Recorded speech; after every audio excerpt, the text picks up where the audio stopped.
Howdy y'all, this is Texas Tammy, Realtor with Texas T Realty Team, and I hang my hat at Century 21.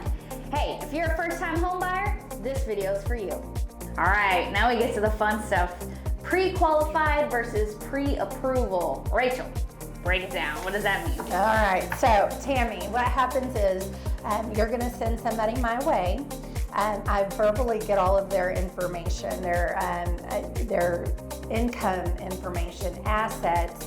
I pull credit, I review all of those things, and then verbally I can issue what's called a pre-qualification. I can also issue a pre-qualification letter. The next step from pre-qualing is what we call a pre-approval. What that is when I actually collect all of your documents. So I'll collect bank statements, your paycheck stubs, anything that has to do with the loan, driver's license, and just anything that we need to submit to underwriting.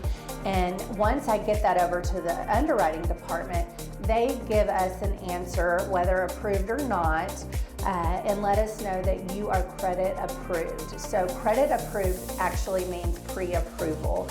And once we have that, we know that there won't be any issue with your credit profile.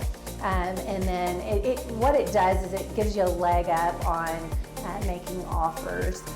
So sellers want to know that all of your documentation has been turned in and that you are really ready to go pending the collateral or the appraisal. Yes, absolutely.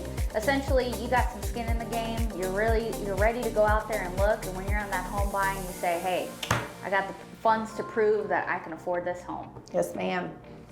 All right, that's it. This is Texas Tammy, the native Texan you can trust. And stay tuned for the next episode.